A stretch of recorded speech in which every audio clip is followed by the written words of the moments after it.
एक छोटे से गांव में एक मजदूर रहता था। वो रोज मिट्टी खोदकर निकालता, अपने गधे पर लादता और उसे बेच दिया करता था। तो एक बार जब वो मजदूर मिट्टी खोद रहा था, तो मिट्टी खोदते खोदते उसे उस मिट्टी में से एक कीमती हीरा मिलता है। लेकिन उस मजदूर को नहीं पता था कि वो बहुत ही कीमती हीरा है। तो उसने उस हीरे को अपने गधे के गले में बांध दिया। एक दिन जब वो गांव से अपने गधे को लेकर जा रहा था, तो एक सेठ जी थे।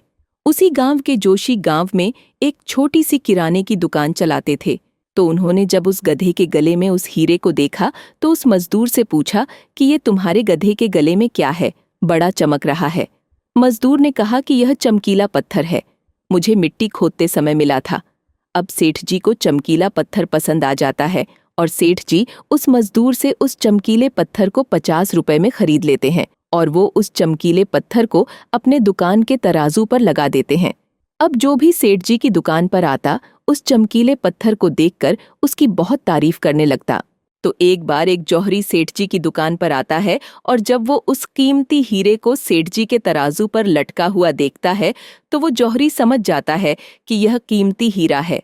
वो सेठ जी से पूछता है कि यह क्या है और इसे आपने तराजू पर क्यों लटकाया हुआ है।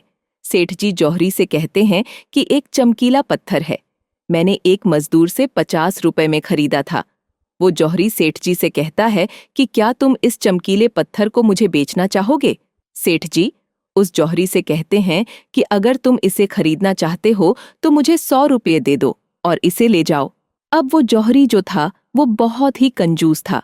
उसने सेठ जी से कहा कि मैं इस चमकीले पत्थर के तुम्हें 80 रुपये दे सकता हूँ, चाहिए तो बोलो, नहीं तो मैं जा रहा हूँ।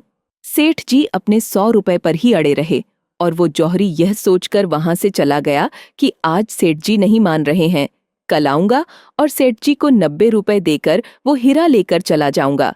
लेकिन हुआ कुछ ऐसा कि उसी दिन शाम के वक्त एक दूसरा जौहरी उसी गांव के रास्ते से जा रहा था और अचानक उसी गांव में उसकी गाड़ी बंद हो जाती है।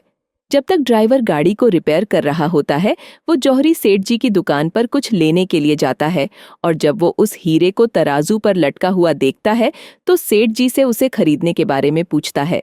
सेठ जी भी उसे वही कहते हैं कि 50 में लिया था, आपको 100 रुपए में दे दूंगा। वो जौहरी बहुत होशियार था, उसने 1 सेकंड भी निवेशस्त नहीं किया और तुरंत सेठ जी को 100 रुपए देकर वह हीरा लेकर वहां से चला गया। अब जब दूसरे दिन पहला जौहरी सेठ जी की दुकान पर आया और जब उसकी नजर तराजू पर पड़ी, तो उसे वो हीरा वहां नहीं दिखा। उसने सेठ जी से पूछा कि वो चमकीला पत्थर कहाँ गया। सेठ जी ने कहा कि वो कल तुम्हारे जाने के बाद एक दूसरे साहब आए, उन्हें वो पसंद आ गया और उन्होंने 100 रुपए देकर मुझसे वो खरीद लिया।